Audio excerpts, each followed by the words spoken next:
Hey, little babies. Little babies. Look at them. Look at these little babies. They are up, awake, starting to bite a little bit, fight a little bit.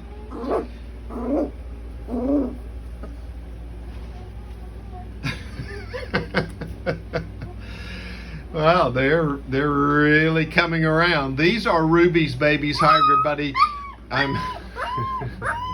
I'm Charles Miller, German Shepherd Man, GermanShepherdMan.com.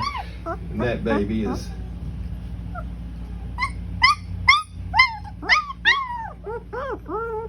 now they're awake, like I said. Usually when I pick them up and put them over here to get ready to feed the little orphaned puppies, they just go to sleep. But this time they are wide awake, especially that one.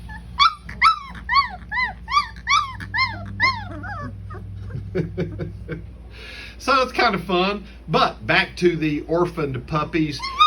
It has been now, this is Wednesday, they were born Thursday. They were taken by a C-section from their mother, Star. For those of you that don't know the storyline that we've been following, Star had these two babies via C-section last Thursday, and I'm really, the story was, it was supposed to be, the story was, okay, Star went into surgery. When she woke up from the anesthesia, she didn't know who these puppies were. Thank goodness we had Ruby that was nursing the babies I just showed you, and she has taken these two babies as hers and has done a tremendous job. That was the story, because I had never seen that happen before. I've heard of it, it happens, but I'd never seen that happen. So having that taking place, then the storyline became, can this little one make it? The one on the left, these are brothers, the one on the left is as big as I've seen. Now, born on Thursday, Friday, Saturday, Sunday, Monday, Tuesday, Wednesday, 6 days old. These two babies are 6 days old. And this one on the left, wow, he is, he's quite the horse of German Shepherd puppies. You don't see them that size and maturing as quickly as he does, like this guy. He's just amazing. And this one is what you would call a runt, and I'm not sure. At first I just didn't give him much of a chance to live. He was so small. So the story has turned into, let's name the little puppy. Let's see if the little puppy can keep it all together. I was just talking to Nick and Christine, got one of my puppies, and they've been following this story. They are wildlife oriented professionals. And I said, you know, I'm not going to force life on this little puppy. I'm not going to try to do everything possible medically to get this puppy cranked up. And you know, sometimes animals are born weak and life is just not in them, and they just don't make it. Sometimes, I mean, you can take, we've done it with human medicine. We've done amazing things with premature human babies over the past 100 years. I mean, premature human babies just didn't make it most of the time. And now, wow, their success rate is great. And that's Ruby cleaning him.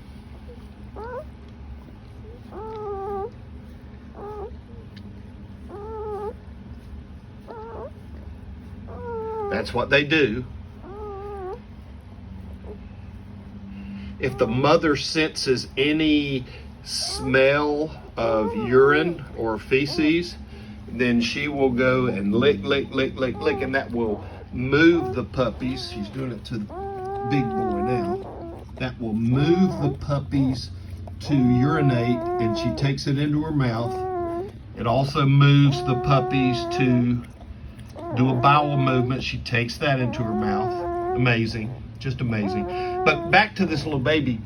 I just didn't want to overdo it and try to force life on him if life wasn't supposed to come to him.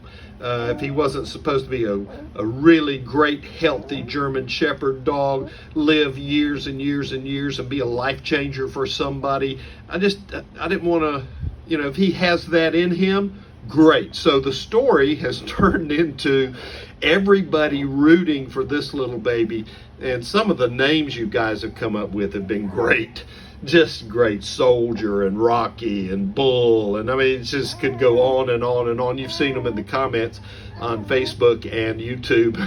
But he's doing really good. I did make one change. Beck mentioned, because he was so cool, the end of his feet and his tail were really cool. And so I turned it up to over 90 degrees in here, and it was just a sweat box. Wow, it was so hot. And Beck came out and brought him in the house yesterday and said, we need to put this baby on a heating pad. And I'm like, huh, okay. Now, I didn't so much do it for him as for everybody else, because normally you keep a whelping area 80 to 85 degrees. And to keep it 90 to 95 degrees, everybody else was like, it's really hot in here, Dad. Ruby was panting, and some of the other puppies were. So I'm like, okay, we'll do that, and we'll take this little baby. And I have been now for 24 hours putting him in a box with a heating pad. And when we're through this, come on. Look at him, he's so... He's going again. I had to stir him up a little bit because he's wanting to go to sleep. He's got a nice little pooch, so he's possibly full and wanting to get back in his heating pad box. And his heating pad box is right here, so I have to change his little towel out because he's doing really good at eliminating in there. Of course, I do the same thing with his mom does, not with my mouth and tongue, but with a warm towel. I will rub his elimination parts, and he's been doing really well eliminating in his box. But look at him, look at him.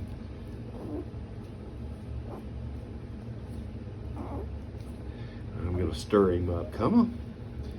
Wake up, big boy. Wake up, soldier. Wake up, Rocky. Wake up, Bull. Somebody even named you Pluto.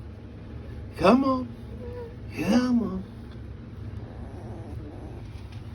His brother has no problem. No problem. Okay, well, come on. Come on. Got a little pooch. Probably time to put him in his little box with his heating pad and head back in. I don't know why this may be. Okay, there you go. Focus. I'm getting used to my iPhone. I kind of like my iPhone. I've had it now about 1.5 years, and it's like, a new language, but I'm learning it. Sorry this was a little long, but it's just been such a fun project, this orphan puppies saga. It's just been a lot of fun. So thank all of you that have been following us, and we really love you and appreciate you being part of this German Shepherd dog family from all over the world. I'm Charles Miller, GermanShepherdman.com.